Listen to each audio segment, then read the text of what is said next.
Hi friends, today I am having this book. The title of the book is Atomic Habits.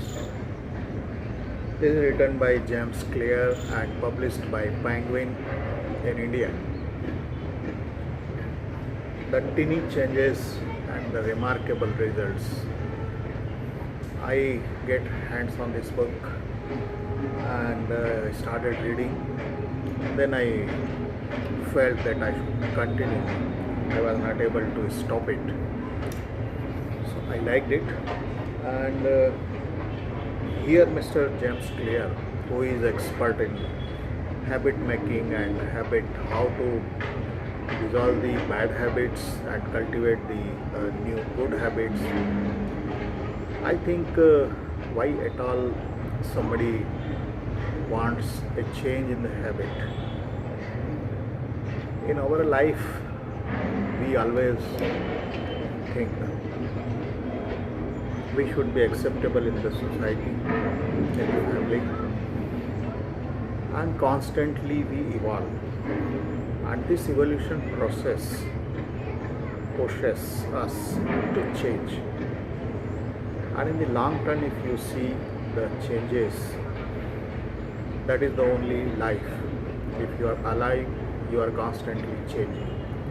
If you are not changing, you are dead. There is no life. The dead body do not change, dead mind do not change. So if you want to be alive, you have to change. Maybe the changes may be requirement of the external environment, maybe due to external forces, maybe your internal desire, maybe your thinking process you want to change. So you always in a process to change, and change means your habit. Habit reflects in your behavior. For long term, if you are habitual of something, your behavior will become like that. Suppose somebody consumes alcohol or smoking continuously, and then he identifies with that group, that I smoke and I am a smoker. So he will profess, he will advocate, he will give you many reasons to smoke. But if he comes to know, if he gets educated by any means, or if he is in circumstances, he will like to change the habit. For that, there are two methods somebody can follow. One is external forces, external environment, where he is living or he goes into a new environment, and there he finds he needs to change. So then there can be two processes. The author here in the book has given a very wonderful, why I like this book. Author has formulated some kind of graphs and pictorial methods to explain the psychology and the theory what he is professing. The idea is here, you see, this is the two circles here. If you see, one circle says the outermost, that is outcome based habit. Outcome means you have decided a target, a goal. This is what you want. So based on the goal, you will decide certain process, how I will achieve that goal, how I will achieve that, how I will travel from this to that target. And this process will be designed, decided, or evolved, whatever. And based on that process, then the person will identify himself as a new identity. So the first process is the target, then process, and then identity. of the individual. The another process could be, first you identify as a new entity, and this gives you a triggering effect that you go into the process. You read this? Yes. Okay, no problem. First the identity, and then it evolves to the process. And the process automatically changes your behavior pattern to achieve the target, to achieve the goal. And that is the wonderful thing. But now in the two process, if you, the author says, in the two process, the better will be, first you change your identity, that I am not that, I am this.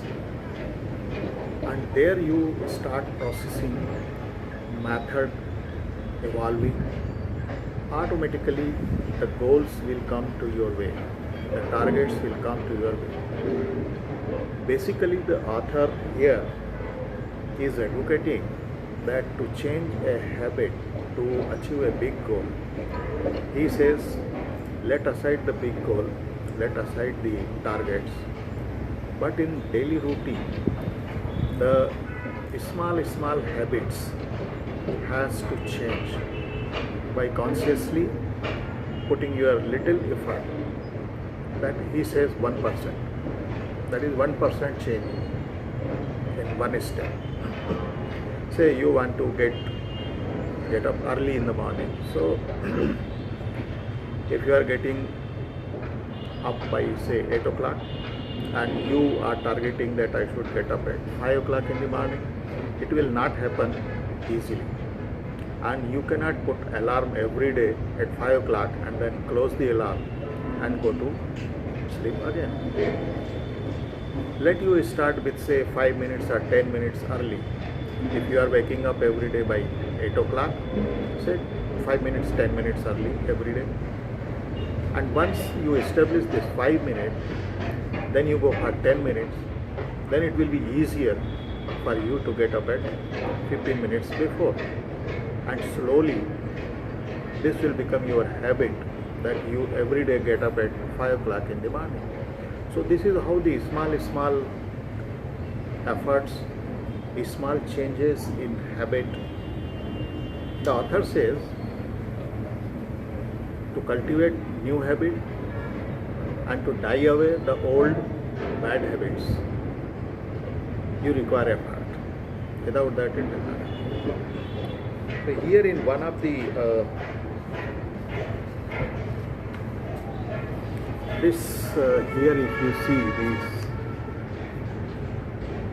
here the author says the valley of disappointment. If you start putting effort, the results will not be visible on the first step itself.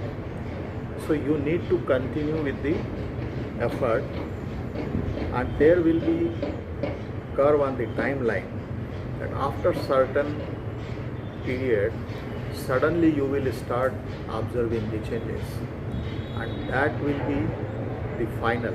You can say 99 plus 1. So only one, the last one in the 100 will not change, but this 99 has made a foundation, and adding one more it will make 100.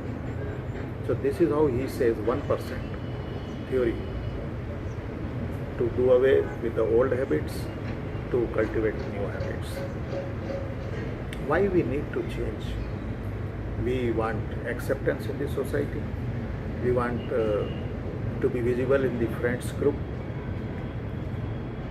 and that is why we always need to evolve, change. If you think not required, then you are the gone case. Either you are a king of a kingdom and you do not need to change, but if you are a common person, you have to follow different people for different purposes, and you need to change. If you do not change, you will find yourself isolated. In this book, the book has been, the author has given 4 laws during the process of change. The first law says make it obvious. Then second law says make it attractive. Whatever you want to change, make it attractive so that you follow it. And then he says make it easy. This is the third law. And fourth law, it says make it satisfying. If you are not having any point of satisfaction by achieving those things, so you will not put effort and it will not change. So 4 laws he has advocated. The first law, make it obvious. Second law, make it attractive. Third law, make it easy. And fourth law, make it satisfying. So he has given the entire thing. And then he has given the tactics, how to adopt it, how to go in the process. And then appendices he has added. Here, if the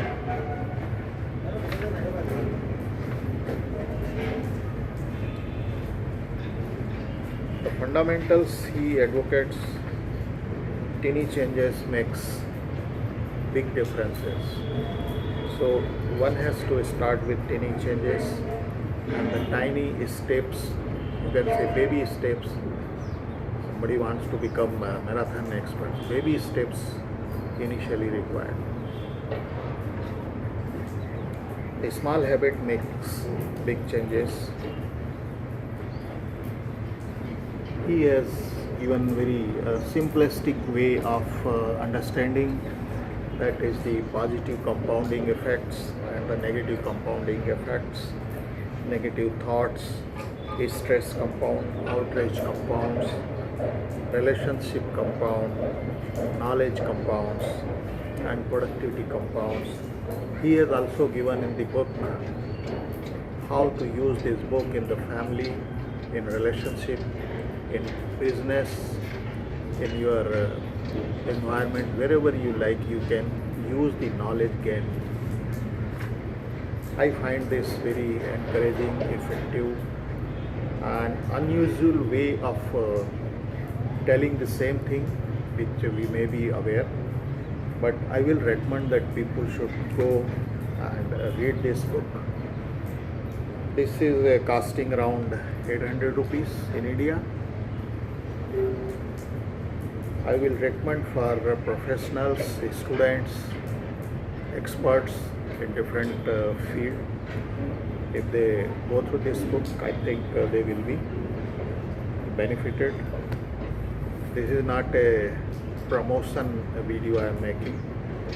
I get hands on this book, I read it, I found it useful, so I am sharing with the people if they can. Here written is, people think when you want to change your life, you need to think big. But the world-renowned habit expert James Clear has discovered another way. He knows that a real change comes from the compound effect of hundreds of small decisions. Doing 2 push-ups a day, waking up 5 minutes earlier, or reading just 1 more page. He calls them atomic habits. This is how he has titled it, the atomic habit. Thank you. Subscribe my channel and enjoy.